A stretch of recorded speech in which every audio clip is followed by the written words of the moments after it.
In this video, we're going to discuss solving one-step equations by using addition or subtraction. So first of all, what is an equation? Well, an equation is going to be a mathematical statement that's saying two expressions are equal to one another.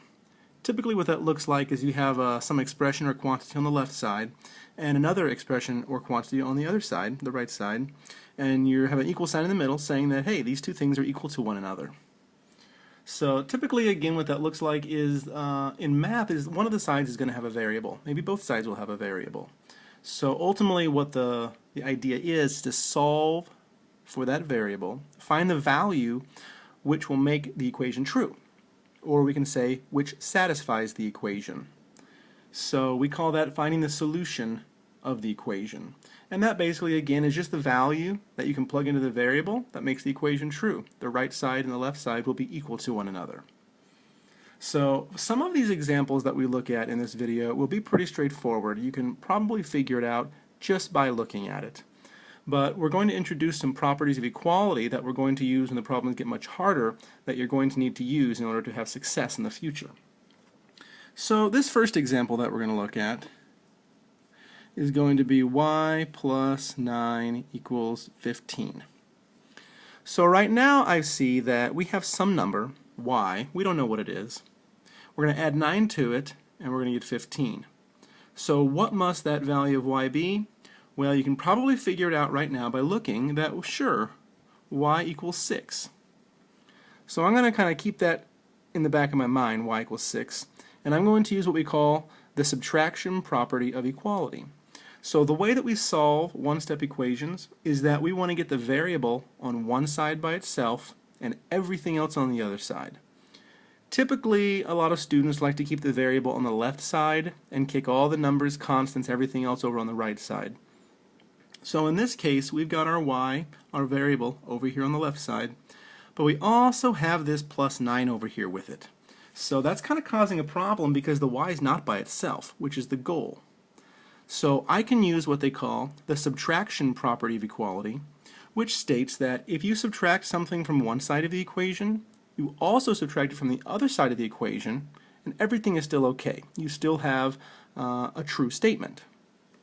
So what I'm going to do is I'm going to subtract 9 from both sides of this equation. Notice that I line this minus 9 up under this 9, and this minus 9 under this 15, so everything lines up. I don't want to put minus 9 under the y because y and 9 are not like terms and I couldn't actually subtract those. So here's the idea. We've now subtracted 9 from both sides, so this plus 9 and minus 9 cancel out. So everything that you're left with on the left side now is just y. So y is by itself, which is really good because that's the goal. Now the right side is 15 minus 9, and 15 minus 9 is 6. Which that's what we thought it was going to be before, and now we've kind of proven it using the subtraction property of equality. Again, the subtraction property of equality just states that if you subtract one thing from one side of the equation, you need to subtract it from the other side of the equation, and then everything stays nice. Okay, so let's do another one with that idea, the subtraction property of equality. Well, what if I have something like 13 plus x equals 2? Well, this one isn't so obvious, because how can you add something to 13 and get a number that's smaller? Well, probably your number is going to be negative. So let's figure this out, because it might not be as obvious just looking at it right now. So we're going to use the subtraction property of equality, which says if you subtract one thing from one side, subtract it from the other side. Again, keeping in the back of your mind that the goal is to get x by itself, because then when we get x by itself, like we did in the last problem that had y equals 6, we actually find that value of y. So in this case, we're going to find the value for x. So what do you suppose we're going to subtract from both sides?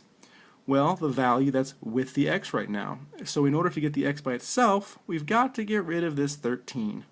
So we're going to subtract 13 from both sides. And again, I'm going to line that minus 13 up right underneath that 13, so I know they cancel each other out. And all I have left on that left side is x.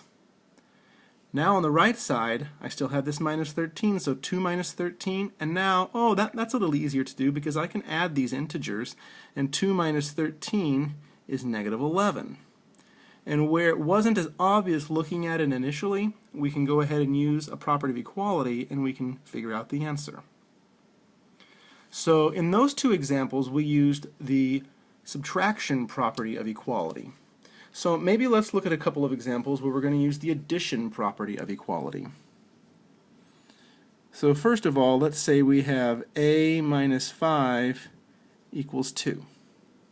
Well, this one's not so bad. It's like the first example. We can kind of look at that, and I know that if I subtract 5 from a number and get 2, that my number started out to be 7. And I know this.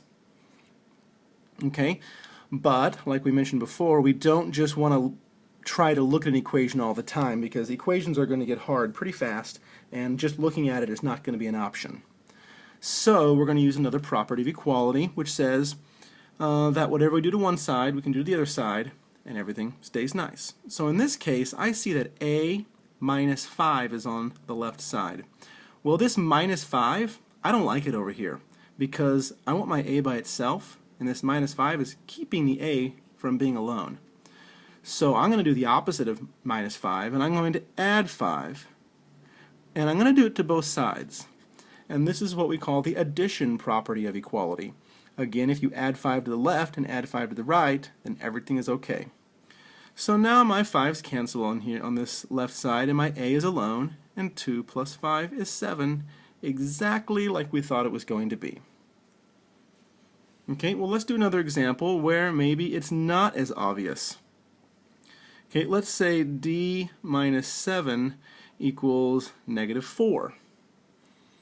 Okay, so I want this d by itself, but right now on the left side I have d minus 7, so I need to get rid of this minus 7. So I'm going to do the opposite of minus 7, and I'm going to add 7 to both sides. That enables me to cancel these 7's. d is all by itself, and now I have on the right side negative 4 plus 7, which is going to be 3.